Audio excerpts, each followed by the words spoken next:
Shapeshifters.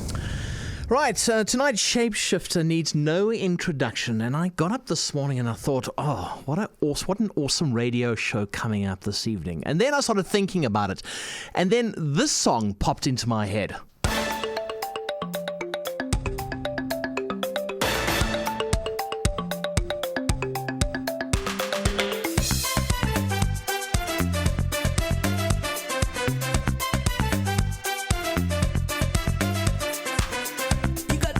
With the crocodile in the river, you got to swim with the sharks in the sea.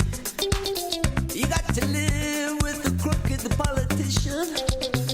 Trust those things that you can never see. You got to live with a crooked politician. Johnny Clegg, you've been in my head the whole day today. Great to have you on 702 in Cape Talk. Good evening. Welcome. Thanks very much. Sure. Now, I've got a whole intro. I actually went to your website, and I think they say it the best. Over the past 40 years, Johnny Clegg has entertained audiences both locally and internationally, also helping South Africa merge into the country it is today. And your website just goes on. It says dancer, anthropologist. I didn't know that. Singer, songwriter, academic, activist, French knight, and most recently a member of the most excellent order of the British Empire. Is there any award that you haven't won yet? Yeah, I'm sure. I think some Polish or Hungarian or Bulgarian award or Chinese or Russian. I don't know. It's just obviously awards are nice. They kind of tick off your life. Give you a milestone to refer to. But one moves on and one carries on, and it's nice to have a validation. Yeah. I mean, but 40 years, your final journey tour now, an emotive time. I mean, I grew up watching you on stage thinking, how do you lift your leg so high? It was amazing. We were absolutely amazed. And I'm thinking back to the 1980s because there was a time when we were culturally starved. I think I had a poster of you on my bedroom wall, and it was you and it was Evoid and all these acts coming out. And I was like, this is absolutely amazing. But now, your final journey, it's an emotive time. Yeah, I'm kind of wrapping up my live career. I have a sort of an 8-month world tour, obviously starting in South Africa, and winding up Johannesburg on the 11th of November at the Dome. And in between that, I have basically a 3-week tour of the States and Canada and some gigs in Amsterdam. I come back, I do I think Reunion Islands in December, and then I do Port Elizabeth in January. Sure. And then I start the European leg in March, April, and I think sort of maybe around about May we'll do Australia and New Zealand. So we've done London and Dubai already, and we've got 16 shows under our belt already. That's phenomenal. Just while you have a sip of water, let me ask you a question. Let's go back right to the beginning, because interesting, your mom, a cabaret and jazz singer, and your stepdad was a journalist. That's right. Yeah, he was a crime reporter. For whom? He was with he was with all of the newspapers of the day at some point. The Star, the Rand Daily Mail. He later became a correspondent for United Press International (UPI). And in fact, it triggered us going to Zambia for a year and a half when I was 10. Okay. Just before independence, and the schools were multiracial. There were more black kids and teachers in the school that I went to there. So it was a very important reference point for me as an 11-year-old coming back to South Africa to say it's possible. There's another world, there's another reality, there's another way of doing this. And so I grew up in a very, there were always fascinating discussions around the dinner table. And he took me into the townships when I was 8 or 9. Alexandra and Soweto. He did a lot of crime reporting.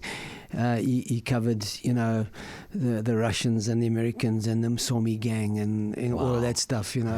Very, very very colourful and very dramatic stories, So, it was a very active, vibrant sort of home life.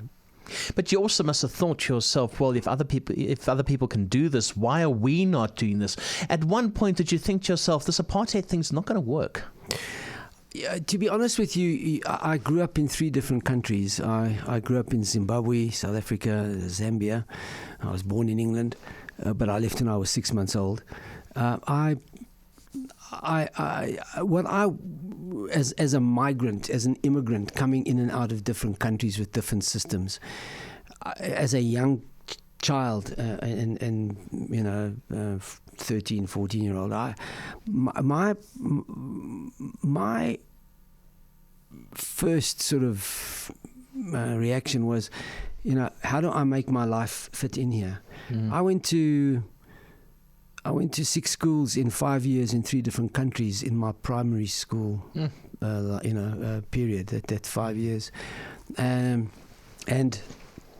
the schools themselves were different. There was I went to Marist Brothers, which was at that time, extremely Catholic. The brothers wore these Jesuit black cassocks, and also they carried went to Catholic school, yes. Yeah, and they carried these little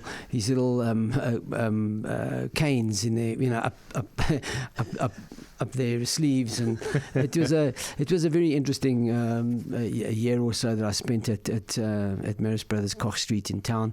I went to and each school was different. Every school has got its own culture, and I was always on the move with my parents. So we lived in Pretoria, we lived in Joburg, we lived in Lusaka, we lived in Salisbury, Gwelo. It was. We were constantly moving and changing, and so I developed a kind of emotional survival mechanism to adapt to the environment that I found myself in, and it was only really music which triggered my entry into traditional Zulu migrant labour culture, right. Music and dancing. So. That then over a period, after being arrested in the hostels and all that stuff, politics found me. I was not the guy who was walking down the road and saw a fence and said, "Why is there a fence in the road?" I asked a different question. I asked, "There's a fence in the road. Where are the holes?" I didn't question why is there a fence. Yeah. I found my way over the fence, and so I found myself inside hostels. I found myself in Soweto. I found myself at a young age, 15, 16, going into Dubai Hostel and Merafi and George Koch Men's Hostel, Denver, Jeppe, and Wema Hostel, which is now the licensing department in at the bottom of Rissik Street. Yeah. It was only when I got to university that I became politically active and joined the emerging trade union movement, and translated the Workers' Magazine into Zulu and all that stuff, and sure. Got into trouble with the law on my activist side. But yeah. I eventually realized that my strength was cultural. It wasn't political or union orientated. It was really looking at language and cultural forms of expression and trying to find conversations between them and create a crossover culture, crossover music, incorporate Zulu dancing on stage, but to music that might be modern Western music. Getting those kind of interactions going. That's amazing, though. Were you ever arrested by the state security police? I mean, in those times, Johnny, it was very difficult. If you stepped out of line, that was it. Well, it's a very strange story because through the period of segregation into apartheid, just say from 1900, although the colonial British rule had a form of separation and segregation, it wasn't absolutely written into law. When apartheid started in 1948, it became part of the constitution. And I think we were the only country ever in the world to have a constitution that separated people racially. That's right. Yeah. As a constitution. So,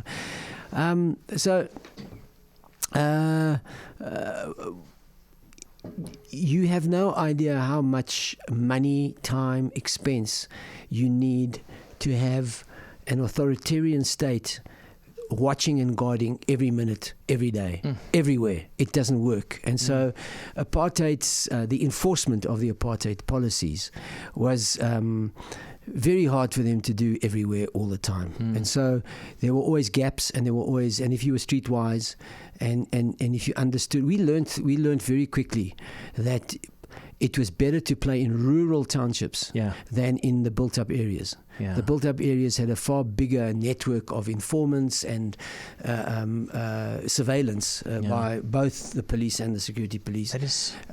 So Juluka, when we started performing, we had our shows closed around, sort of Springs. Nigel, we had a very bad experience in Duduza Township with the police, actually, who came in with dogs and tear gas and shotguns on stage and all that stuff.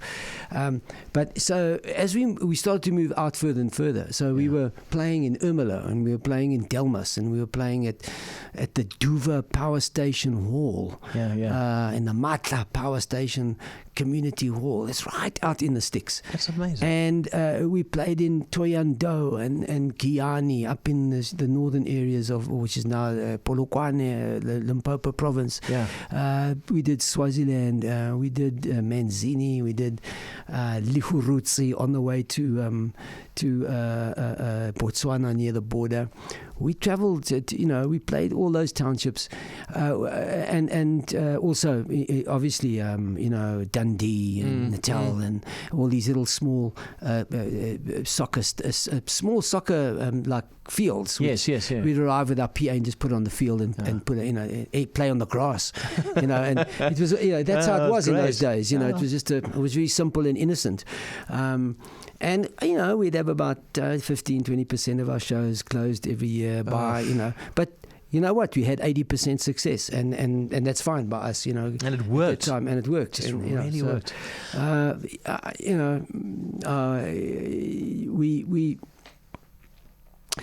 It was like living with an animal whose behavior you start to understand. Right.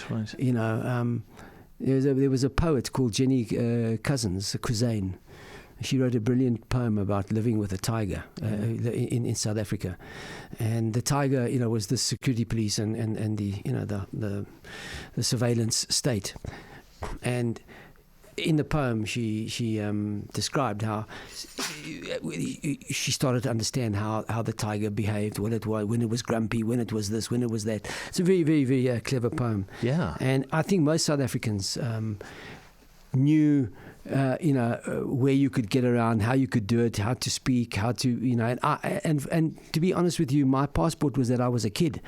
I was a very small 16-year-old. I looked like I was 13. And so when I was caught by the police in these areas, they would just say, this is a dumb kid. Just let him go. All that kind of stuff. Until, as I got older, and then, I would be charged and have to pay a statutory fine and all that stuff for going into... I've got someone on the line. Good evening, Jeremy Mansfield. Jeremy, are you there? Molom Clegg. Molom Clegg.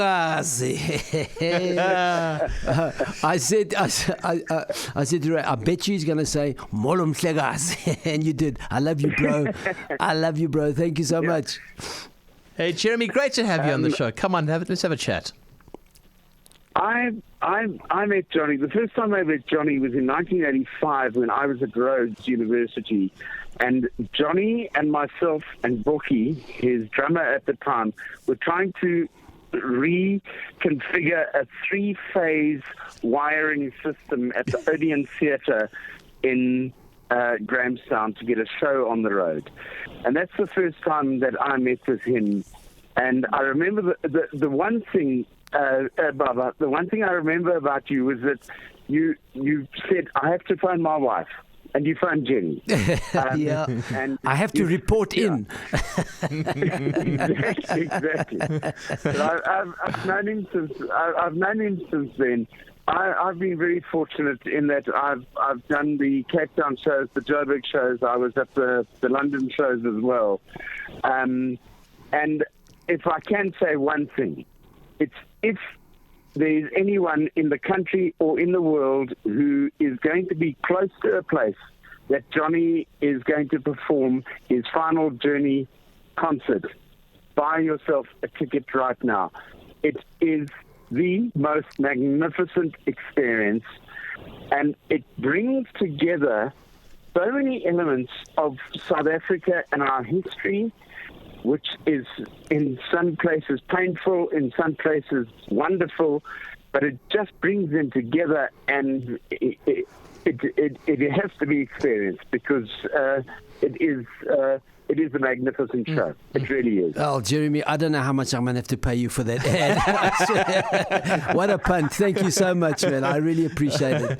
Nice one, Jeremy. Thanks, you, man. Good to hear from you. Thank you for that call. God bless you, man. Lots of love. That's Jeremy Mansfield. But he's actually right as well. I mean, he is. What can fans expect? I saw you at the Standard Bank Arena many, many years ago, and my jaw dropped. I was like, that's incredible. So this time around? This is an autobiographical show, so it's it operates with really an organization of songs into a kind of a timeline, and I talk and I connect them up and discuss them and how they were written and what happened when they were released, and but at the same time I have audiovisual 8 videos or at key moments in the show. So and then of course, you know, amazing lighting.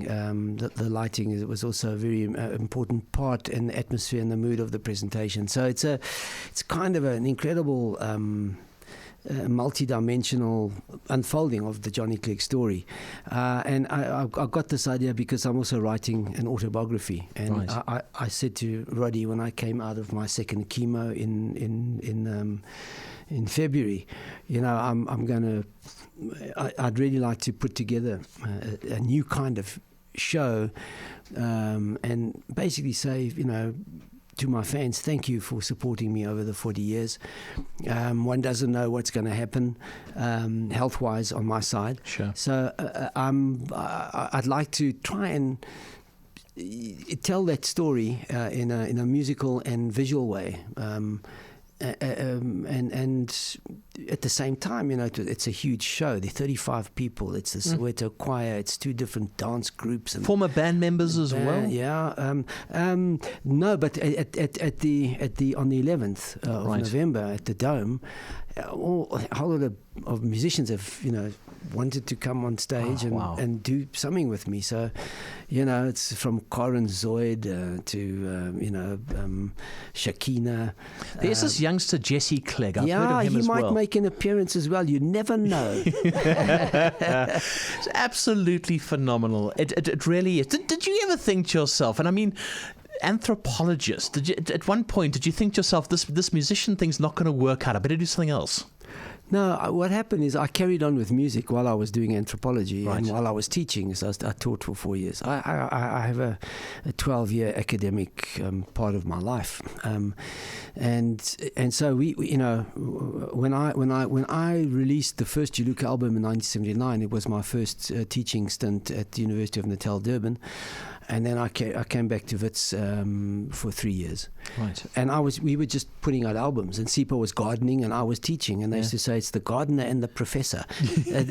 They're making this crazy music. And it's funny because our first audiences were students and migrant workers.